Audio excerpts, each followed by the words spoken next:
The first line is the graph of the New York Times report on Israeli children's deaths during the course of that first 12 months.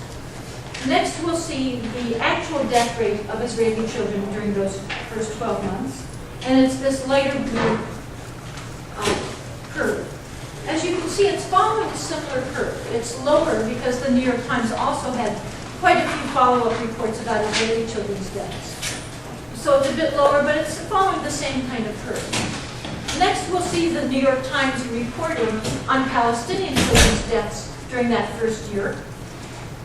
And it's this red line, interestingly following a similar curve to the previous two Israeli lines. Lower, but a similar curve. So this is the New York Times reporting on Palestinian children's deaths, is the red line. Next, we'll see the actual death curve of Palestinian children killed by Israelis, and that is this one.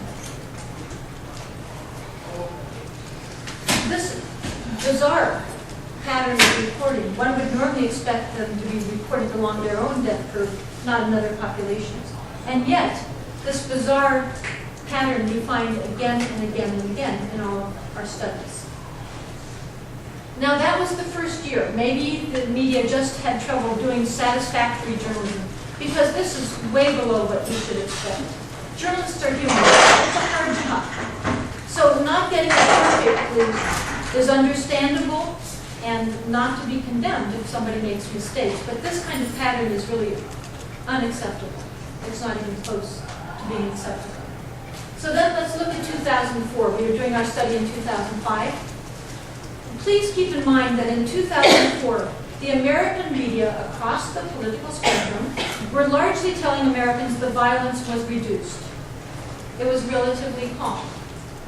Well, let's look at how many children were killed during a period we were told was reduced violence. Again, using an Israeli organization, we discovered that 8 Israeli children had tragically been killed by Palestinians, and at least 179 Palestinian children had been tragically killed by Israelis. As I expect you'll recall from the previous charts, in other words, for the Israeli population, the deaths had gone down considerably. Not to zero, as one would have wished, but down considerably. In fact, deaths for Israelis of all ages had gone down considerably. So if that is the only population that matters to you, then you would call that reduced violence. However, for the Palestinian population, the deaths had increased. For children, they had increased significantly, and for Palestinians of all ages, they had increased significantly. At a time we were told the violence was reduced. Again, we found this pattern all over the place.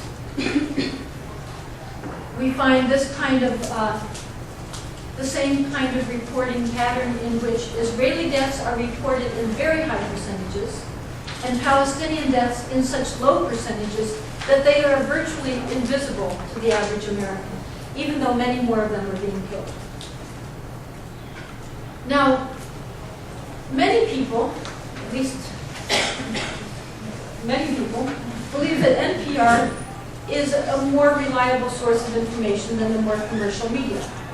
They have consistently been attacked by Israel partisans as being pro-Palestinian in their coverage.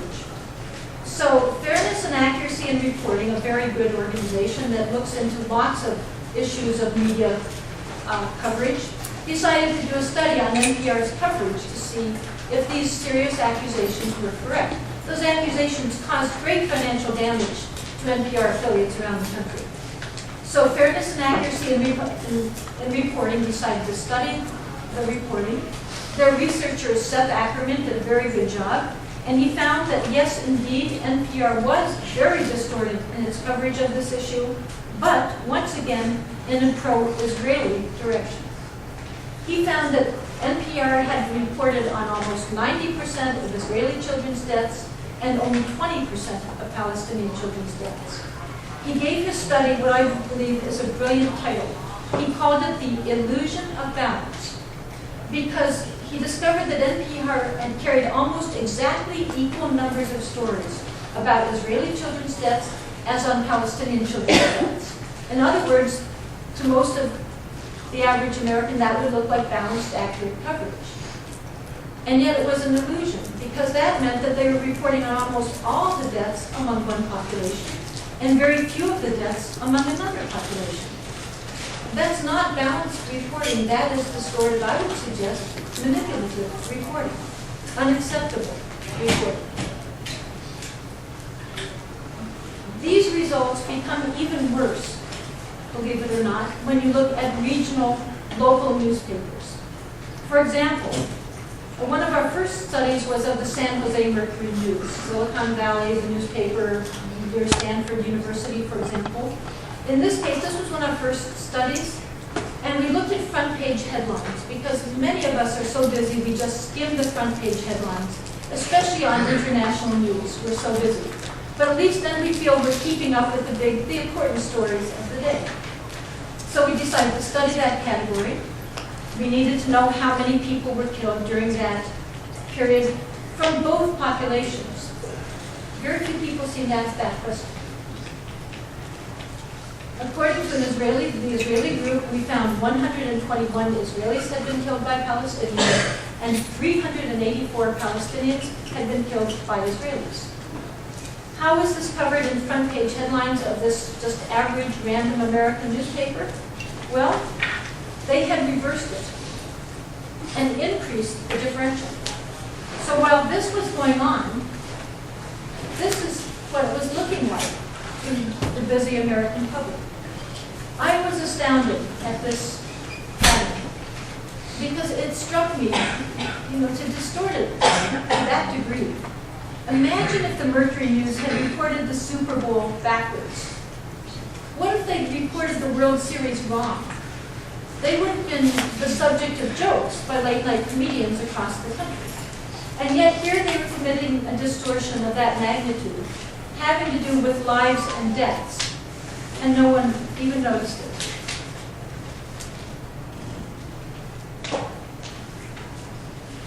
These are the numbers that have been killed from the beginning of the uprising through February of 2009 among both populations. All of those deaths are significant. Why are we only hearing about the blue ones? They all matter. By the way, we do hear about rockets, as I said at the beginning, frequently, as we should. But it seems to me, why don't they tell us how many people they killed? The number is obtainable. Israeli sources have it. The number is below 20. So in the entire time that these rockets have been fired from Gaza, after Gaza had been invaded, people have been killed. 5 homemade rockets were launched, have been fired, are fired, and they've killed a total of 18 people. Look at 18 compared to these numbers. Why aren't we getting the full picture? It's not that hard to get it. Again, these are the children's deaths. Those, I think, are especially moving to me, I expect to you, and they all matter. And yet, again, we're not hearing about them the way we should. For example, if you'll notice at this chart, the first number is one of the most significant ones, because many of us do feel that populations will defend themselves. Many people feel populations will even use violence to defend oneself. So who was killed first? Well, 91 Palestinian children were killed before a single Israeli child was killed. Those are the numbers. You can, again, look these up. Those are the numbers. Now you're thinking maybe, but I bet Israelis would kill first of all ages. That's what she's hiding. No, I'm not. I have no reason to hide anything. The fact is that over 140 Palestinian men, women, and children were killed before a single Israeli in Israel was killed. Those are the numbers. It is Palestinians, a small number of whom are trying to defend their population against violence by using weapons. That's the chronology of this issue. But when you don't learn about those 91, and you only see the blue, then of course the average intelligent American thinks it's the opposite. So many well-educated, principled people are drawing conclusions on this issue based on fallacious, incomplete data.